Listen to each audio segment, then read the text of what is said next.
Hello दोस्तों, अस्सलाम वालेकुम। मैं डॉक्टर एजाज गिल। ये गाय का केस आप लोगों के सामने है। ये एक सी सेक्शन है, यानी गाय का बड़ा ऑपरेशन करके बच्चा निकाला गया है। जिसकी वजह ये थी कि ये गाय पिछले 3 से 4 दिनों से मुसलसल तकलीफ़ में थी और बच्चे की पैदाइश नहीं हो रही थी।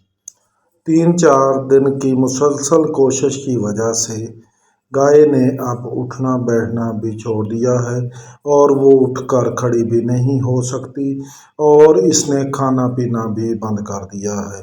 अब मैं इसका ऑपरेट करने लगा हूँ। ऑपरेट से पहले मैं ऑपरेट वाली जगह की साइड तैयार कर रहा हूँ और मैंने इसको लिग्नोकीन 2% से सुन किया है और अब ऑपरेट की जगह से बालों को साफ कर रहा हूँ ताकि ऑपरेट की जगह को तैयार किया जा सके। अब ये देखें, ऑपरेट वाली जगह तैयार मुकम्मल तौर पर तैयार हो गई है और मैं लिग्नोकीन से इस जगह को सुन भी कर लिया है और पायोडीन लगा ली है।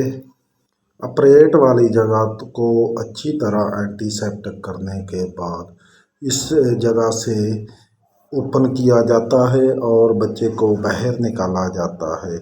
ऑपरेट वाली जगह को अच्छी तरह से एंटीसेप्टिक करना चाहिए ताकि किसी किस्म के इन्फेक्शन का कोई भी ख़तरा ना रहे और ऑपरेट के बाद किसी किस्म की इन्फेक्शन ना हो। फिर ऑपरेट वाली जगह से ओपन करके बच्चे को बाहर निकाल दिया जाता है और साथ ही सर्जरी वाली जगह से ही प्लेसेंटा यानी जेर को भी बाहर निकाल कर दिया जाता है और बच्चेदानी में एंटीबायोटिक भी रख दिए जाते हैं ताकि किसी किस्म का इन्फेक्शन ना हो।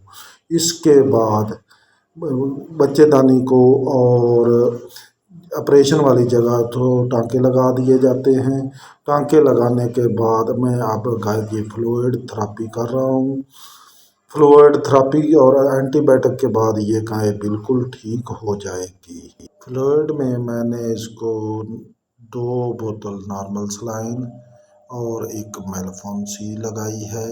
एंटीबायोटिक्स में मैंने जेंटामाइसिन और एनरोफ्लॉक्सासिन का कॉम्बिनेशन किया है। इस ट्रीटमेंट के बाद ये दूसरे दिन की वीडियो है। गाय देखो चारा खाना भी शुरू कर दिया, इसका बच्चा भी बिल्कुल ठीक है और गाय उठकर खड़ी हो गई है।